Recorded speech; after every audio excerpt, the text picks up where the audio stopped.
दोस्तों नमस्कार। एक बार फिर से तहे दिल से स्वागत है आप सबका आपके अपने YouTube चैनल देव अनमोल वचन पर। दोस्तों आज की कहानी बहुत ही महत्वपूर्ण और विचारणीय होने वाली है, इसलिए आपसे अनुरोध है कि इस कहानी के अंत तक हमारे साथ बने रहें। यह कहानी आपके जीवन को नई दिशा देने में सहायक हो सकती है।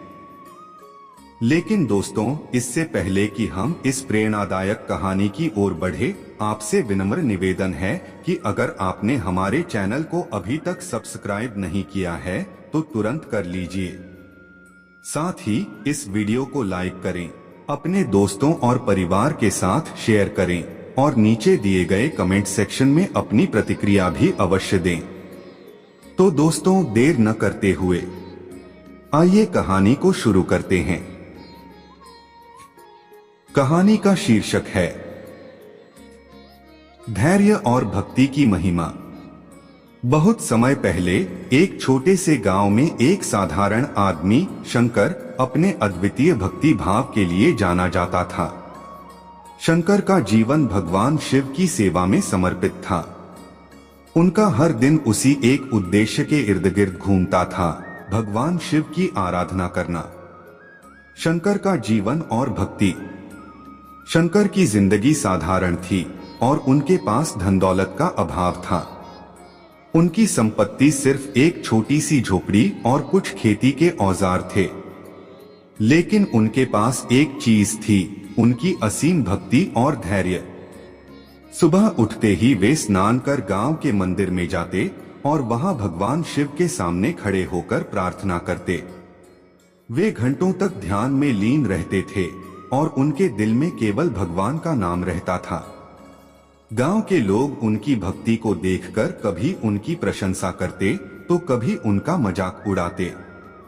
कुछ लोग कहते, शंकर तुम बेवकूफ हो, भगवान तुम्हारी पुकार क्यों सुनेंगे? लेकिन शंकर को इससे कोई फर्क नहीं पड़ता था। उनका विश्वास अडिग था।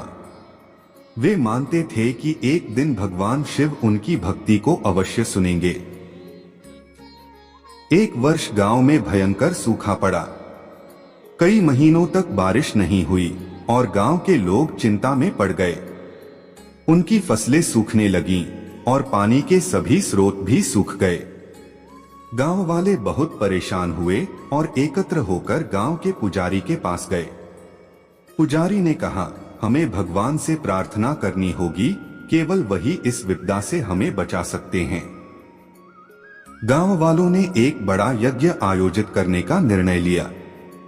यज्ञ की तैयारी की गई और सभी गांव वाले भगवान को प्रसन्न करने के लिए जुट गए।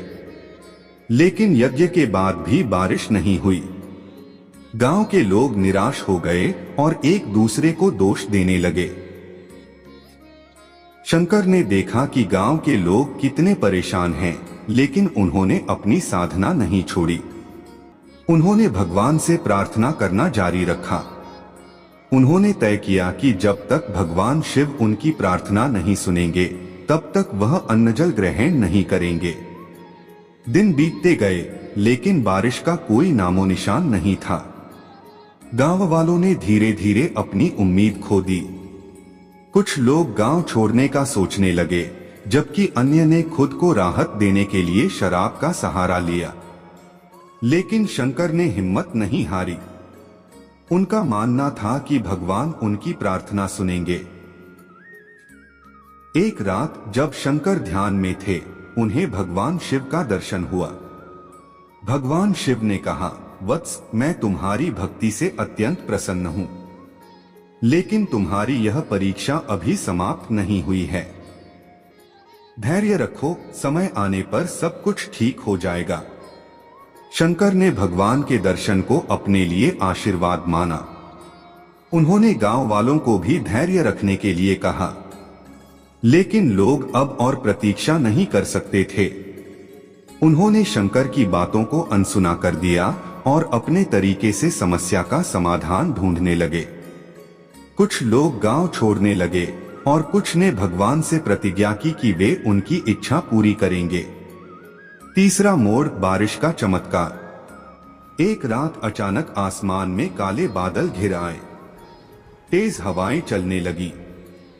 गांव वालों ने आशंका जताई कि शायद यह सिर्फ एक और बौछार है, लेकिन फिर अचानक तेज बारिश होने लगी। गांव के तालाब और कुएं भरने लगे। सूखी फसलें फिर से हरी भरी हो गईं।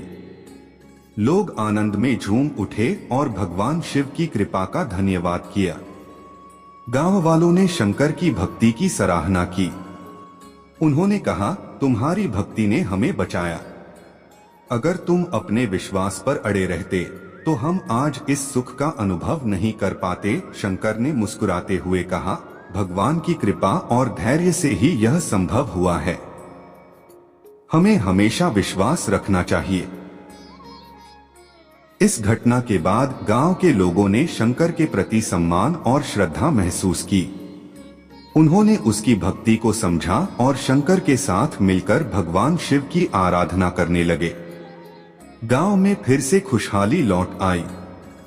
गांव वालों ने मिलकर एक बड़ा उत्सव मनाने का निर्णय लिया। उन्होंने भगवान शिव के प्रति अपनी आस्था को और मजबूत करने का संकल्प लिया। उत्सव में गांव के सभी लोग एकत्र हुए और एक दूसरे के साथ मिलकर भगवान की पूजा करने लगे।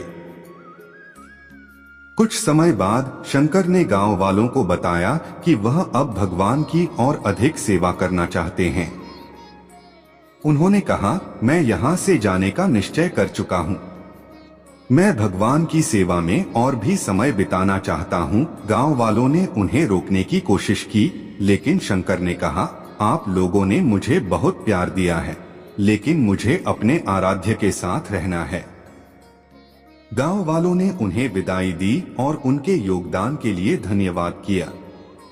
शंकर ने गांव छोड़ दिया, लेकिन उनकी भक्ति और धैर्य की कहानी गांव में हमेशा सुनाई जाती रही। जीवन का महत्व। इस कहानी से हम यह सीखते हैं कि धैर्य और भक्ति का महत्व कितना बड़ा है। जब हमें लगता है कि सारी समस्याएं हमारे सामने खड़ी हैं, तब भगवान हमें परखते हैं।